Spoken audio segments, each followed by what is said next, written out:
পাকিস্তান নয়, আইসিসি এক ধাপ পিছিয়ে এসেছে। টি-20 বিশ্বকাপে ভারতের বিপক্ষে ম্যাচ বয়কট করার পর পাকিস্তানের সরকারের ইউটার্ন প্রসঙ্গে নিজের মতামত জানালেন পাকিস্তান ক্রিকেট বোর্ডের সাবেক প্রধান নাজাম শেঠি। পাকিস্তান বলেছিল রোববার কলম্বোয় ভারতের বিপক্ষে ম্যাচটা তারা খেলবে না, কিন্তু আইসিসি ও বাংলাদেশ ক্রিকেট বোর্ডের সঙ্গে বৈঠকের পর নিজেদের সিদ্ধান্ত পাল্টায় পাকিস্তান সরকার ও পাকিস্তান ক্রিকেট বোর্ড। সরকারের আদেশক্রমে পাকিস্তান ক্রিকেট বোর্ড ভারতের সঙ্গে বিশ্বকাপের হাই ভোল্টেজ ম্যাচটা খেলতে রাজি হয়। নাজাম শেঠির মতে এই অচলাবস্থা নিরসন করতে পাকিস্তান নয়, এক ধাপ পিছিয়ে এসেছে আইসিসি।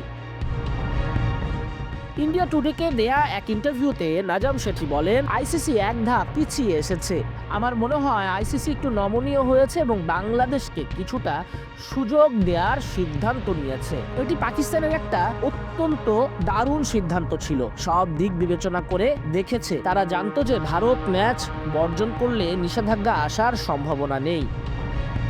শুধু তাই নয়, পাকিস্তান আগে থেকেই যোগাযোগ করেছিল, পরামর্শ নিয়েছিল দেশ বিদেশের শীর্ষ আইনজীবীদের সঙ্গে। নাজাম শেঠির মতে পিসিবির মনোবলের কারণে আইসিসি তৎপর হতে বাধ্য হয়েছে। পাক বোর্ডের সাবেক প্রধান বলেন, এমন কিছু নজির ছিল যা তাদের কাছে পরিষ্কার করে দিয়েছিল যে তারা খুব শক্তিশালী অবস্থানে রয়েছে। বড়জোর তারা একটি পয়েন্ট হারাতো, এর বেশি কিছু নয়। আমার মনে হয় আইসিসিও সেটি বুঝতে পেরেছিল, আর সেই কারণেই আইসিসি তৎপর হয়ে ওঠে এবং আলোচনার প্রস্তাব দেয়।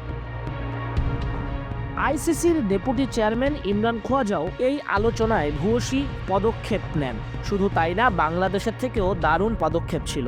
এভাবেই বাংলাদেশ পাকিস্তানে আলোচনার জন্য এসেছিল এবং যাতে পাকিস্তান এই ম্যাচটি খেলতে রাজি হয়। নাজাম শেঠি আরো বলেন, পিএসএল ক্রমবর্ধমান জনপ্রিয়তার কারণে এখন আর আইসিসির উপর নির্ভর করে না। এখানে সবাই খেলতে চায়। ভারত ম্যাচ না খেললেও পিএসএল এর কোনো সমস্যা হতো না, এমনটাই উল্লেখ করেন নাজাম শেঠি। তার অভিমত, আইসিসি বুঝতে পেরেছে সিদ্ধান্ত এখন আর চাপিয়ে দেওয়ার দিন নেই। বাংলাদেশ পাকিস্তান দারুণ একটা অবস্থান নেয় ক্রিকেট বিশ্ব টের পেল, অবিচারের জবাব যে কেউই দিতে পারে।